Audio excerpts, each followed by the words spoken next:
Welcome to The Explainer. Today we're diving into something that sounds kind of technical, but is actually at the heart of everything. Why the way you ask a question can totally change the answer you get. It's all about the art and science of measurement. And trust me, getting this right is the first step to understanding, well, just about anything. So let's start with something we've all probably done. That morning ritual. You step on the bathroom scale. 178. You're like, okay. You step off, step back on, 179. Wait, what? One more time for good measure. 177. So, what do you actually weigh?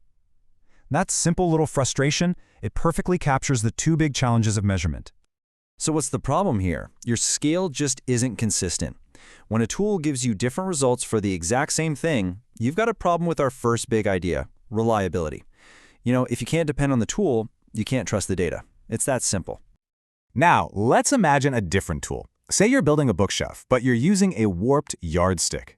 Now, that yardstick might give you the exact same wrong measurement every single time. So technically, it's reliable, but it's not accurate. And this points to the second and arguably more important challenge, validity. Is your tool even measuring the right thing to begin with? Okay, so here's our game plan for today. We're going to tackle the measurement problem head on. Then we'll talk about how you even define what you're trying to measure. We'll climb what's called the ladder of measurement, check out the qualities of a good scale, and then wrap it all up with why this stuff really, really matters. All right, first things first. Before you can measure anything, you have to know what you're measuring. And honestly, this can be the trickiest part, taking some big, fuzzy idea and boiling it down to something you can actually put a number on. See, in the world of research, the things we try to measure are called constructs. Some of them are super easy and concrete, like your age or your income. But a lot of them are abstract, like brand loyalty or someone's attitude. You can't just take a tape measure to loyalty, right? So, to nail down an abstract idea, we first need what's called a conceptual definition. This is basically where we all get on the same page about what a word means. We usually do it by using other ideas we already understand. Like, we can all agree that the concept of speed is just the relationship between distance and time. And then comes the operational definition. And this is where the rubber meets the road. This tells us what to actually do to measure our fuzzy concept. We can't see interest itself, but you know what we can measure? The number of seconds someone's eyes are glued to an advertisement. And just like that, our abstract idea becomes something concrete we can count. Okay, so we know what we want to measure. Now let's talk about the tools for the job. In research, we use things called scales, and there are 4 main types, or levels. It's helpful to think of them as steps, where each one gets a little more powerful than the last. Think of these 4 scales like rungs on a ladder. At the very bottom, we just have simple labels. That's identity. Then we climb up a step and we get order. The next step up adds the idea of equal intervals between the numbers. And at the very top, the most powerful level, we get an absolute 0. With each step we climb, our data gets richer and lets us do way more with it. So down at the bottom rung, we've got the nominal scale. Here, numbers are just labels. They're like name tags. If we assign 1 for male and 2 for female, it doesn't mean anything other than they're different categories. Michael Jordan wore number 23, Shaq wore 34. It doesn't mean Shaq was a better player, right? They're just identifiers. Let's climb up to the next step, the ordinal scale. Now, the order of the numbers actually matters. We know a senior has more school experience than a freshman. We know a product rated excellent is better than one rated average. But here's the catch. We don't know the distance between those ranks. Is the jump from good to excellent the same as the jump from average to good? No idea. And that little missing piece, the distance between the steps, it brings us to a really great question for our next level of measurement. Just think about this for a second. Is 80 degrees Fahrenheit really twice as hot as 40 degrees? I mean, mathematically it's double, but in reality, the answer is no. And this is exactly why.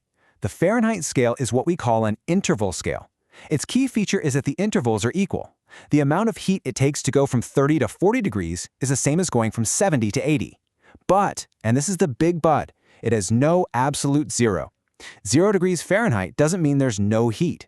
Ratio scales, on the other hand, do have a true 0. $0 means you have literally no money. And because of that true 0, you can make ratios. You can say that someone who is 10 years old is twice as old as someone who is 5. That's a massive difference in the kinds of claims you can make with your data. So, You've figured out what you're measuring, you've picked the right kind of scale from the ladder, but how do you know if your measurement tool is actually any good? Well, it's time for a little quality control. There are 3 key things we need to look for. First up, we are back to our old friend reliability. Is your tool dependable? Does it give you that same consistent result time after time? Just like that shaky bathroom scale we talked about, if it's all over the place, it's not reliable. The source material gives this perfect and probably pretty relatable analogy. Think about that one roommate who is always, without fail, exactly 20 minutes late for everything. Now, they're not on time, but they are reliably late. Their arrival is super consistent, even if it's consistently not what you want. That's reliability. Second on our checklist is sensitivity. This is all about precision. Can your scale actually pick up on the small, nuanced differences that might really matter? You know, a survey that only lets you rate a movie as good or bad isn't very sensitive. It misses everything in between. Yeah, it's like trying to be a master craftsman with a tape measure that only has marks every half inch. You just can't get the detail you need.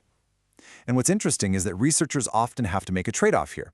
A really simple scale might be more reliable, but if you add more options to make it more sensitive, sometimes people get less consistent. It's a real balancing act. And that brings us to the third and, without a doubt, the most important quality of them all: validity. This is the big one. Is your tool actually measuring what you think it's measuring? It doesn't matter how reliable or sensitive your tool is if it's pointed in the wrong direction. And if you remember one thing, make it this. A scale can be reliable without being valid. That warped yardstick from earlier, it will give you the same wrong measurement every single time. It is consistently and reliably measuring the wrong thing. Validity is the whole point.